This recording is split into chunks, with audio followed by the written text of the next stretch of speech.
Welcome, everybody, back to the Fretboard Journal podcast. I'm your host, Jason Verlinde, the publisher of the Fretboard Journal print magazine, which hopefully you are all subscribed to. If you have not subscribed to our magazine, that's where you should be. Go to fretboardjournal.com, click on the subscribe button. We have our 59th issue mailing in just a few weeks. I am super excited for you to all see it. And today's guest on the Fretboard Journal podcast is John Craigie. John is one of those guys, sort of like Gregory Alan Isaacoff and Jack Johnson, who makes this music that just feels like the soundtrack to the ultimate road trip movie. I've been listening to this album a lot. I've been admiring its very vintage-looking cover. We talk about that and so much more. It's a great chat. Now, for everybody who's made it this far, I'm going to share some big news with you all, which is the first artist announcement for the 2026 Fretboard Summit. This is not on our website just yet. I'm sharing it with you all before anyone else. Our friends at Collings Guitars in Austin, Texas, are bringing the wildly talented Antoine Boyer to the 2026 Fretboard Summit. If you don't know who Antoine Boyer is, go to Rick Beato's YouTube channel and watch the video that dropped about a month ago that 1 million people have already watched with Antoine. Just one of those wild guitarists who's able to incorporate gypsy jazz and improv and so much more together. I can't wait to hear him on the stage at the Fretboard Summit. This is a rare North American appearance for this musician, and it is one of many artist announcements that's going to be dropping very soon on the 2026 Fretboard Summit. I just wanted to let the cat out of the bag and tell you all that you should come. It's happening August 20th to 22nd, 2026 at the Chicago Old Town School of Folk Music. This is our 5th Fretboard Summit in Chicago. And if you have never been, if you're kind of scratching your head, if you're wondering, is this just for the industry or who is this for? It is for anyone who enjoys our magazine or listens to this podcast. There are a lot of industry luminaries who attend the Fretboard Summit that you can meet. I was texting with Bob Taylor, who is going to be there from Taylor Guitars, so many others. But it's a weekend that is basically like walking into the pages of the Fretboard Journal magazine. So you're going to be meeting icons from the gear space. You're going to be able to play hundreds of handmade guitars as well as guitars from our friends at like Martin and Yamaha and Collings. We have installations. We have a lot of fun. There's definitely a party element to this whole thing. And it's just a celebration of guitars. A lot of people just come for the Luthery showcase. Many come for the workshops or the concerts. At the end of the day, though, it is just a fun 3-day experience, a celebration of guitars in general, and you do not need to be a player of any level to attend. We literally program this thing for anyone, whether you are just starting out with guitar or getting back into it, or you are a pro. Everyone has a great time. I know this is unusual as guitar events go, but the emphasis is on fun and the emphasis is on learning and getting inspired. And so I put my heart and soul into this weekend, and I would love to see you there. If anyone has any questions about it, message me. podcast@fretboardjournal.com is how you can email me, and I will field all your questions again. August 20th to 22nd, 2026. Antoine Boyer, one of the many names we're going to be announcing, but reserve your ticket while you can because these things do sell out. To register, go to fretboardsummit.org. I'll include a link in the show notes. I want to just quickly thank our sponsors for this episode, Peghead Nation. Use the discount code FRETBOARD when you check out over there. If you want to be a better jazz guitarist, if you want to be a better bluegrass player, folk, singer-songwriter, whatever, they have you covered. It is my favorite online instruction portal. And the best part of it all is beyond guitar, they also have mandolin and banjo lessons. And so if you're thinking about trying some out but don't want to brave embarrassing yourself with an instructor, or you just kind of want to get a little better about one specific thing, Peghead Nation has you covered. We're also brought to you by Mike and Mike's Guitar Bar here in Seattle, Washington, one of my favorite stores in the world.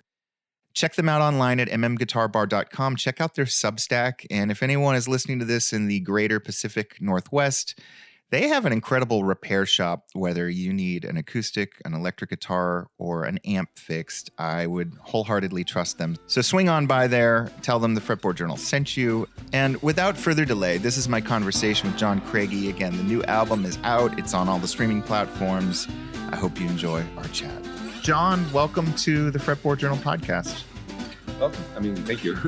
I have to admit, I've been listening to your music for a long time, and even before I registered that your new vinyl record came in the mail to me, your aesthetic, how you like reproduce, mimic vintage album covers is like so on point that I sort of stared at the new one, I Swam Here, before it registered, like, oh, this is John Craigie's new record. So is that your, like, how long have you been doing that? Well, that's awesome that you got the reference. I think sometimes I pick things that aren't not so obscure, but I think we all do this. We all think that the things we like are ubiquitous, or that not everything, but we're just like, oh, everyone's going to get this reference, and then I think you're maybe the first person to ask me, the first interviewer to ask me about that specifically. So that's nice. And was that when did you originally, which album was it? Or when did you think, like, I'm just going to go in this direction and have, graphic designers make my albums look like they could be from the 50s or 60s? Yeah, it really depends on the album and like what the sound is. I think the first time I did it, let me like think about my own discography for a second. I think the first time I did it was this album, Masters of the Universe, which I was wanting to homage a lot of those kind of lounge, like 60s easy listening albums as almost like a misdirect, for an album that I thought was more political and and kind of like, groove based and stuff.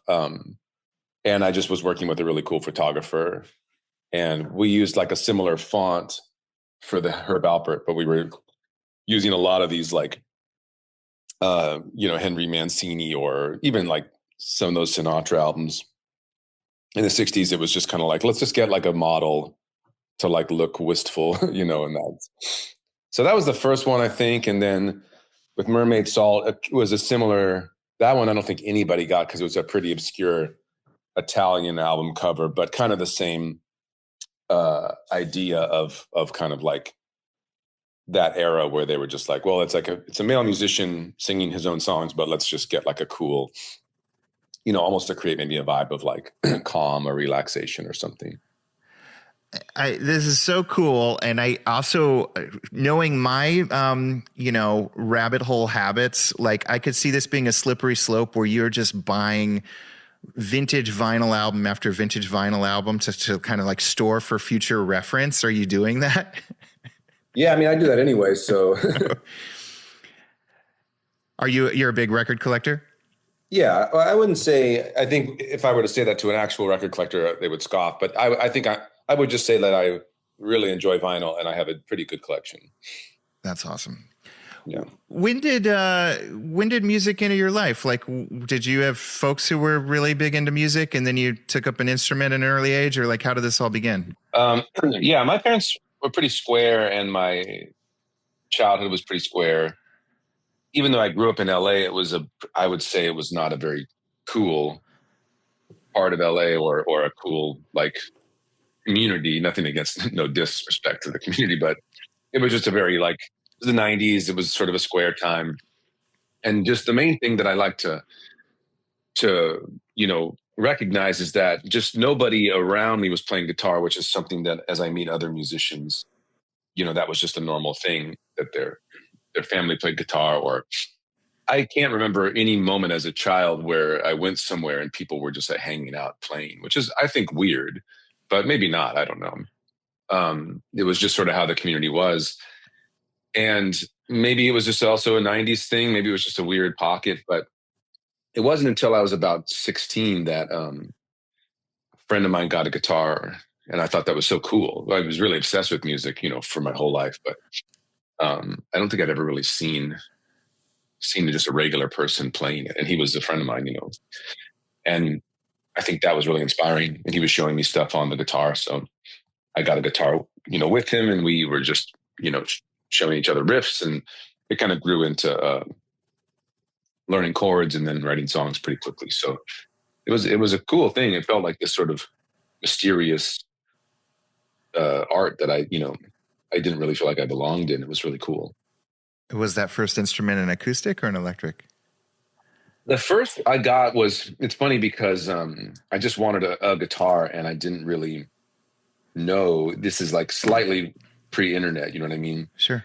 And so we were all kind of lost. So I remember he had gotten his at a pawn shop. So he's like, we got to go to a pawn shop. So we went to a pawn shop, even though it's so funny looking back, there was a Guitar Center, on Sunset.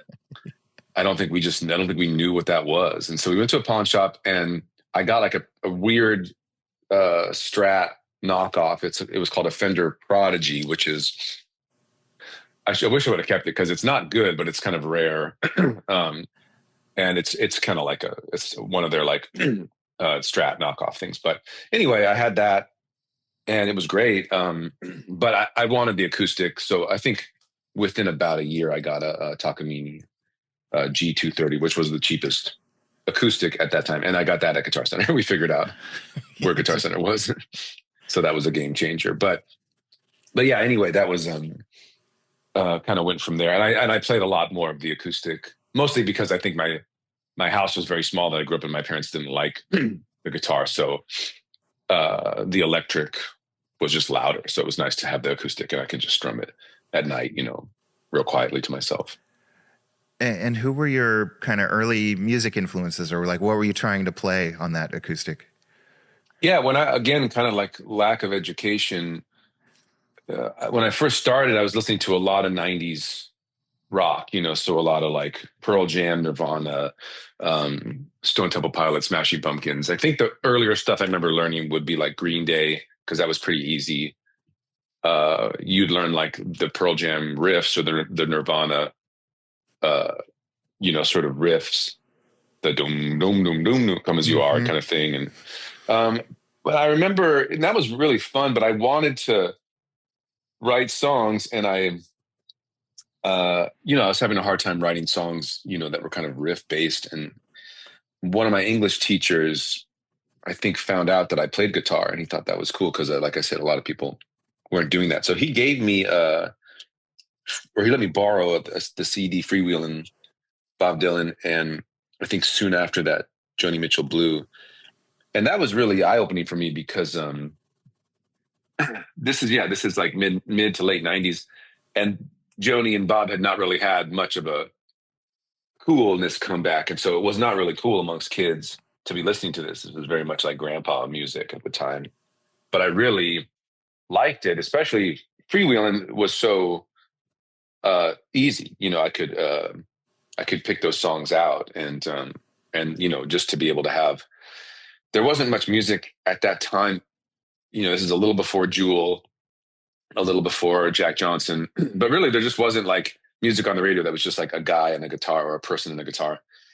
And I think that was really eye-opening for me that, you can do this. This is like, you can actually make a song and finish a whole song. And, so that was pretty big at the time. Yeah. I know you ended up going to UC Santa Cruz. I want to talk about that. I know all about that whole area. Is that where you finally decided to play live, or were you doing that even when you were still in LA? Yeah, it's funny. There wasn't much opportunity to play live as a teenager. We played, like, there were some talent shows that we got ourselves into, me and my friend who had the guitar. But, that would be like one song and you get so much adrenaline and you're like freaking out and it's over in 3 minutes. And I think I did that twice, maybe in high school. And it terrified me and I wasn't very good. And I really felt really stressed about it. And it was just really hard. But then, Santa Cruz was great because then I got to Santa Cruz and it was the complete opposite. Everyone played guitar all the time. Everywhere you went, every quad, every campfire, every beach hang. And it was just very natural and cool and relaxed. And you could just hang out with friends and sing all night. And that was huge for me. And then there was like a bunch of open mics, a bunch of song shares. And so pretty quickly, I was playing a lot, around town and around friend groups. And then, then you get coffee shop gigs and you get bar gigs. And so I was playing a lot in Santa Cruz at that time, which was so nice and really helped me, I think, just get more comfortable with it and make it feel a little more natural. And Santa Cruz and UC Santa Cruz is like a vibe unto itself. Did you pick that school because you were a surfer, or did you pick that school for other reasons? Well, that's a good question. Definitely wasn't a surfer. I wasn't that cool. And I picked Santa Cruz because it was the only school that accepted me. I wasn't that great of a student, and I applied to a bunch of the UC schools, and I think I got a rejection from. Well, I know I got a rejection from every single one. And as the rejection letters kept coming in, I thought, oh, geez, I don't know what I'm going to do. And then the Santa Cruz letter came in, and they accepted me. So it was kind of the fates decided it for me, and I'm very grateful that they did, because once I got up there, I was like, oh yeah, this is more my speed. And at that time, it was a pretty hippie school, all pass fail. They and it was like kind of conducive to my sort of being a bad student or a not good student, and I really was able to sort of flourish there, and yeah, I really enjoyed it, but it wasn't. I don't think I even knew much or what it was. I had seen like the Lost Boys as a kid and been like, oh yeah, Santa Cruz, I've heard of that place, and but it was kind of a mysterious place at that time for like a Los Angeles kid.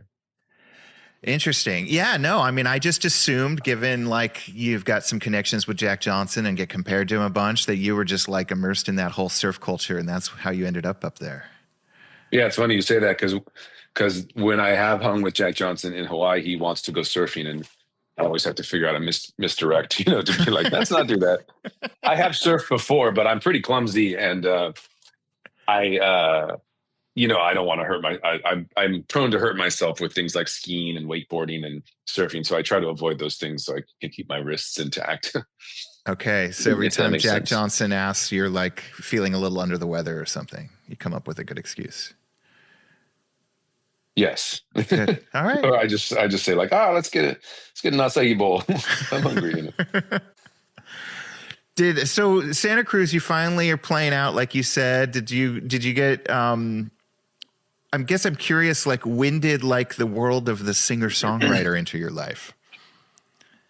Yeah, I mean, like I said, pretty quickly. I think I had that Bob Dylan album. I started writing songs like that.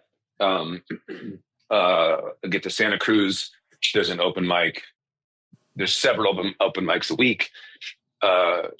And there's a lot of like hang time at campfire. So it was pretty quickly that I was doing that and kind of identifying as that. And then Santa Cruz was great because they have a station there called K-Pig. I don't know if you've ever heard of that station. Yeah, no, it's pretty famous. Yeah, and that was really eye-opening for me because, again, at that time, growing up in LA, even with the Dylan, Joni, and sort of the advent of internet as I'm leaving high school, it's still, I had not ever heard of John Prine, Todd Snyder, Greg Brown, all these like, Lucinda Williams, all these, Gillian Welch, although she was just coming out at that point, but K-Pig was playing all that stuff. And so I was then turned on to this sort of what you would call Americana, I guess.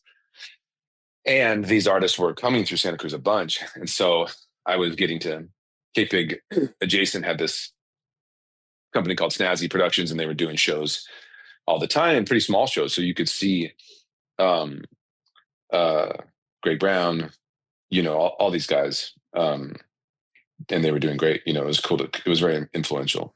Yeah, I bet. You still playing the Takamine at this point when you go up to school? No, it still exists, but it was a pretty rough guitar, and it lived a hard life in my 20s. So I got a Martin now, and then I have I just got a nice nylon string Martin too. So nice. Yeah, but same acoustic style. And you were, a little self-effacing about your education and UC Santa Cruz, but you did graduate. And I know you graduated with a math degree, which did you think you were going to do something with that? Or when you graduated, were you like full on, I'm a musician? Yeah. I mean, I was definitely, the degree in Santa Cruz was something I was like, it was pretty easy to get that degree, which a lot of people don't believe me when I say that, but it was pretty like at that time, the math classes were very chill and ethereal, ambient, and I did get that degree, but my goal was to be a musician, and I didn't have a ton of confidence behind it, but I really didn't have a backup plan. Okay. So you graduate, you do all the things, and apparently it's easier than a non-math guy like myself would think.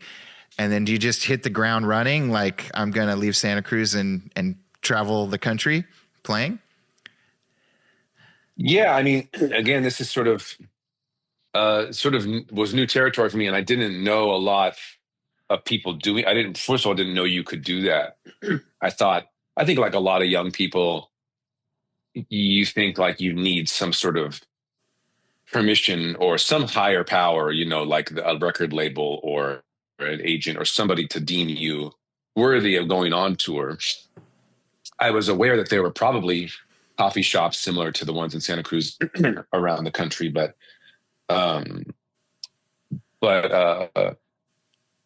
just didn't know how. And then I just kind of thought to myself, well, let me just look it up. And I started just calling different venues in between Santa Cruz and, let's say, Boulder. I would kind of pick a town to kind of be the sort of destination, whether it was Boulder, LA, Missoula. I picked sort of a town that I'd heard was cool.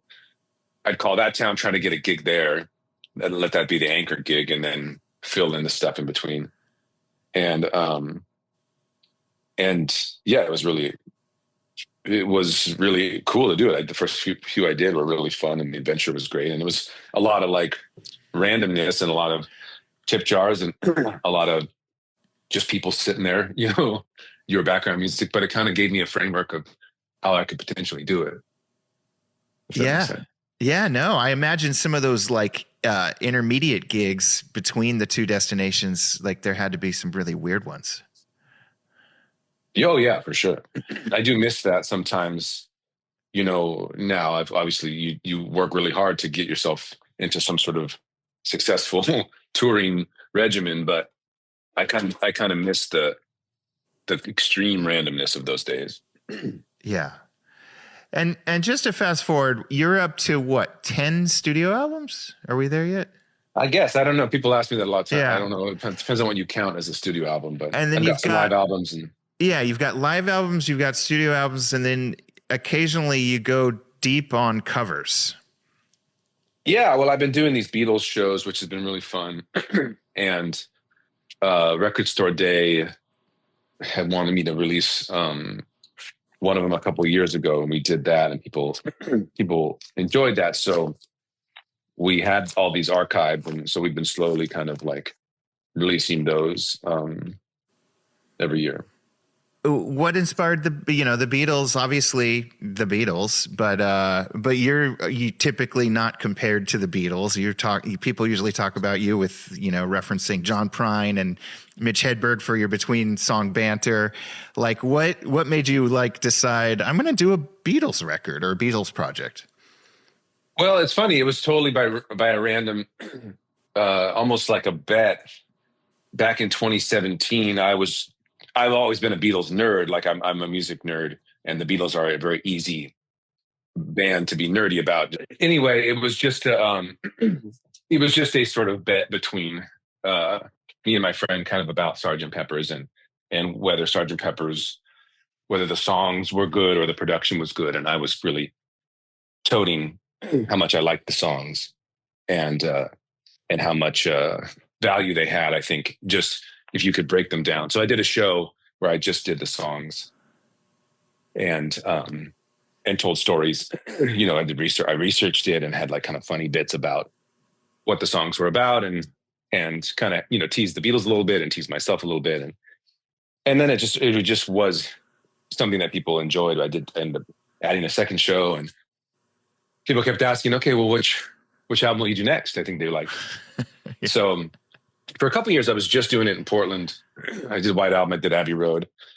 And then I think we said, let's maybe take this to California. So we were doing some LA shows for Let It Be and then Revolver. And Rubber Soul. Anyway, so it's now become like this beast of a thing. And it's funny because I realize it really was just sort of like a small aspect of my thing, but I realize now it has a pretty big footprint on the internet. And now whenever I get interviewed, people are like, what's up with the Beatles? I'm realizing that it is a bigger part of my discography. It's funny how, you know, as music lovers, we all try to go as obscure and go down these, you know, dark alleys of history, but everybody really wants to hear the Beatles. Yeah, totally.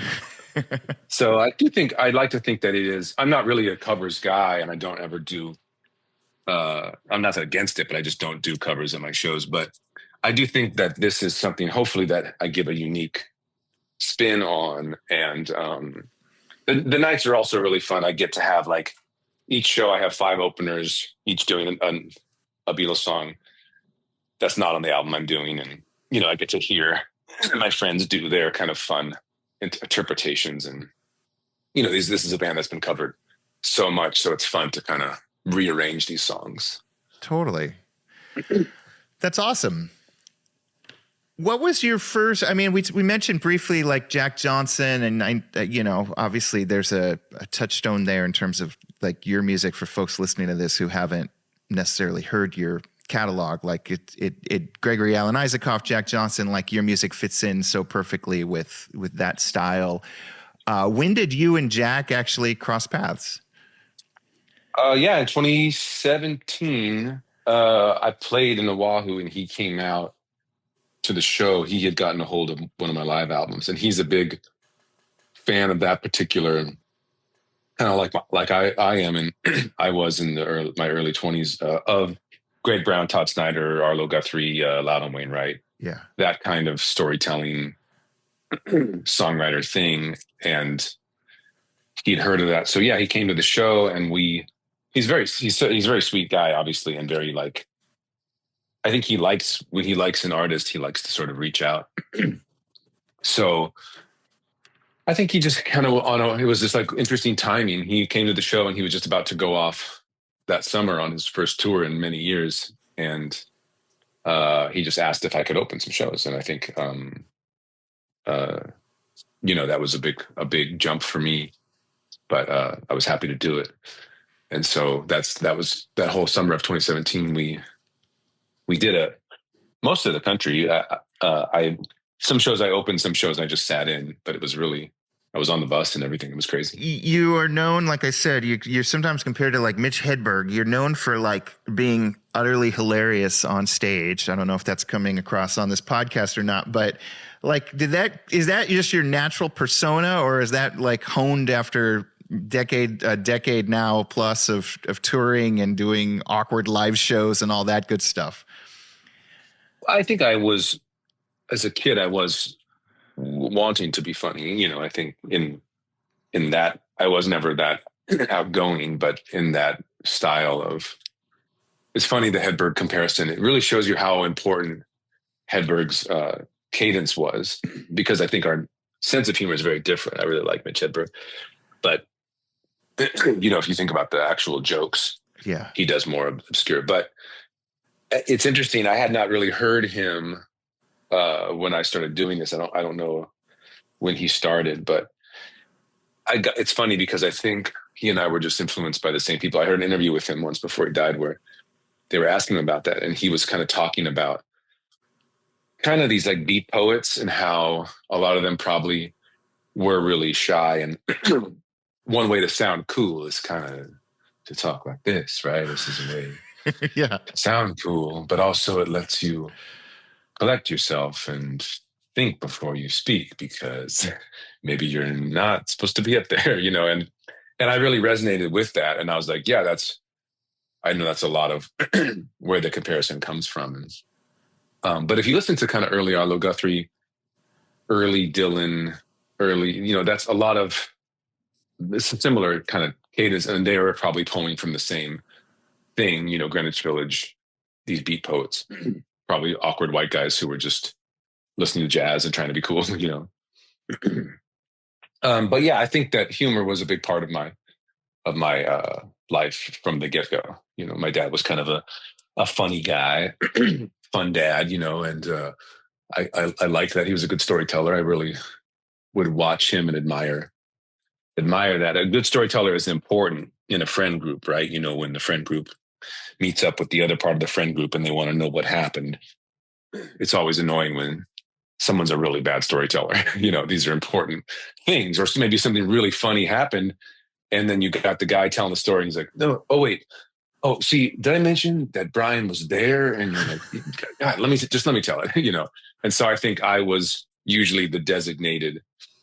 I knew how to land the beats. I knew how to sort of play up the fun parts and ignore the boring parts and stuff. And I knew I was good at that. So that came even before. I think there was probably a period of time there where my show itself, the songs probably weren't very good, but people did enjoy the bits, the storytelling. Yeah. Have you tried a stand-up only set with no music? No, that would be. I would not enjoy that because I really like the music, and I think that would be harder. People are much harsher on a stand-up than people. A songwriter can, no matter what, you can always just pick that guitar up and play. True. I don't know how stand-ups do it. Listening to this new record, I saw that it was recorded in New Orleans. What's the New Orleans connection? That's just where the guys were that I wanted to work with. This guy Sam Doors from Des Lawns, if you know them, he's down there, and this guy, you might know Dean Johnson. He's a fellow. Yeah. So Dean's a friend of mine. He had recorded his first record there, and I really liked that record. And I talked to him about it, and he said, "Oh yeah, you got to work with these guys. They're really pro, and they got a really nice situation there." So yeah, well, I guess to put it simply, Dean was kind of the inspiration to go down there. And then a couple tracks in Astoria. Is that right? Yeah, and that was more of just like a cleanup thing. We redid a couple tunes, pretty similar arrangements. Just needed to redo a couple things on my end. But I love working in Astoria at the Rope Room. There's a great collection of musicians there as well. Astoria is a cool town. I think it's probably like as close to Santa Cruz as you get for Oregon. Yeah, I feel that when I'm there. Just a little more. It seems smaller, but it is, similar energy. Totally similar energy. Now that I've never really compared those two before. It's got a tie to an 80s movie. It's really cool. That's true. I didn't even think about that. Gosh, totally. You talked a little bit about the album cover being dictated by the mood of the music. What was your thought process? I mean, do you go into a songwriting cycle like, all right, it's time for my next record. Here's what I think it's going to be like. Here's the vibe I'm going after. Or are you writing songs all the time? A little bit of both. I mean, I think I'm writing all the time, but I think I do like knowing what the vibe of the album is going to be and kind of putting the filter of my songs through that. With the album cover, I just was, that the most obvious is Stan Getz Joao Gilberto black album with the orange, abstract painting. That's probably what most people would recognize. I really liked that record. And I started noticing that there was like a little run of jazz records. I think 3 of them or 4 of them have Stan Getz on them, but that were using this woman, Olga Abizu's paintings. And I kind of just liked the tone. So I was trying to collect all of those albums, and you can get most of them. They're, like I said, they're mostly in this pocket of early 60s kind of samba jazz, Yeah. But I also just noticed that there weren't that many, and they stopped maybe 64. There's a Bill Evans, I think maybe that's the last one. And I don't know, I just kind of got into it. And so I thought it would be a fun thing to homage. Even though I wouldn't consider this album in that sound canon, I just thought it would be a fun thing to kind of throw back to, again, thinking that everyone would get it. And now I'm realizing that most people don't, which is fair, even though that one album is pretty famous, but, maybe to like our parents' generation, I don't think a lot of kids are cranking the like easy listening samba record from 1962 or whatever the Stan Getz one. I don't know which album did it resonate. Which album did it remind you of? Say that one. Yeah, no, I mean, it was I mean, at this point, I don't think any of our parents would even remember this stuff. I think it's more just record collectors. Yeah, there you go. Yeah, it's a good point. Unless your parents are really young and hip. Yes. So you go to New Orleans, you got these songs. What guitar are you bringing? Or did you just use whatever they had? Well, that was the other part. I really wanted to use a nylon string to sort of get, some homage to that samba, Brazilian tone. So I actually got to borrow my friend Anna Moss. She had a nylon string guitar, and she let me borrow it. And now I have this this Martin 68 nylon string. But yeah, at the time, and I actually don't remember. She might have a Yamaha or a Cordoba. I can't remember, but it's very nice nylon string that she has. Do you feel like playing nylon string sort of, aside from obviously the tonal differences, does it change how you're writing songs? A little bit. I think more so for me, I wanted the album to be very gentle. And I just think it's a gentler sound. And I play it differently, which is also, you said it more, it's probably 10, I'm probably 10 or so albums in. I just want the albums to stand on their own. And I don't have that much diversity in my playing style. So whatever I can do each album to make it sound a little different, I try. Yeah, no, it's so cool how diverse your output has been. And I just saw that in December, you're playing with an orchestra. Yeah, that'll be really cool. The Portland, or the Oregon Symphony. How did that come to be? Well, they back up a lot of sort of songwriters, and I'm going to go see Rick Ross backed by the Oregon Symphony next month. Okay. To kind of do some research. I think it's a thing. A lot of symphonies are doing this now, and very sweet that they asked me. How much back and forth is there between you and the conductor or the orchestra on like, here's my material, here's what we're going to do with it? Yeah, you got to have to, I've hired a composer to sort of make my songs, into orchestra songs. So there's a lot of collaboration there. It'll take probably, we're going to start working next month. So it's going to be a process. Wow. And is that going to be recorded, or is that kind of a one and done thing? Well, you can't. It's funny because again, my buddy Gregory Isaacoff, as you know, he has a symphony, or maybe I don't know how well people know that, but he does have a symphony record. But it is extremely expensive to get the unions to sort of agree to that. Yeah, I think he may have done his early on, or I'm not exactly sure how he worked his out. But he told me, he said it's a pain in the ass to try to release those things. So.